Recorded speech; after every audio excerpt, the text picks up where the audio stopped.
Hello everyone, this is Rakesh Kumar Meena, Assistant Professor, Government College Rajgarh. I am here before you to discuss on the poem London, composed by William Blake. William Blake was a very famous romantic poet. He was born in London on November 28, 1757. He was a visionary poet, and his famous works are Songs of Innocence and Songs of Experience. His poem London was first published in 1794 in his volume Songs of Experience. It is a short narrative poem about the sufferings during the industrialization. The poem tells about poet's journey through the streets of London, portraying the negative and harsh aspects of that city. It also deals with child labor, slavery, and prostitution. The poem has written in 4 stanzas of 4 lines each. The first line rhymes with the third, and the second line rhymes with the fourth. The rhyme scheme is ABAB. Now I come on the explanatory part of this poem.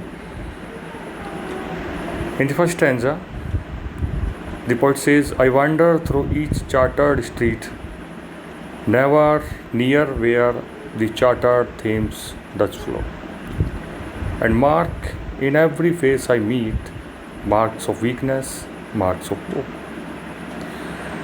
The poet says he wanders through the designated streets of London.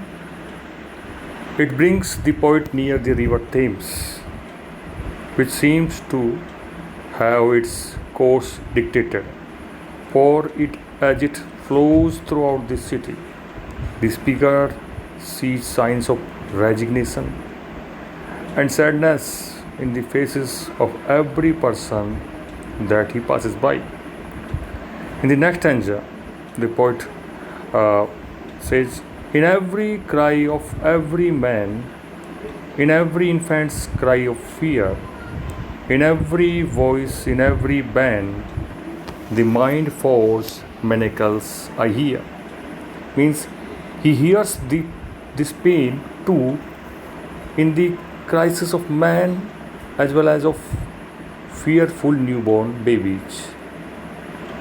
In fact, in every voice of the city, in every law or restrictions London places on its citizens, the poet can also sense people's feelings of being oppressed by the city.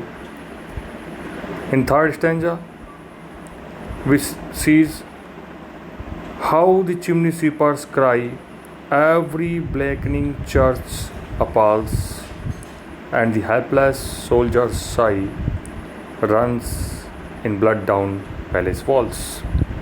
Means the poet hears the cry of young chimney sweepers, whose misery and plight brings shame on church authorities. Thinking of unfortunate British soldiers dying in vain, he imagines their blood running down the walls of a palace. Now we come on last stanza. But moved through midnight streets I hear how the youthful harlots curse, blast the newborn infant's tear,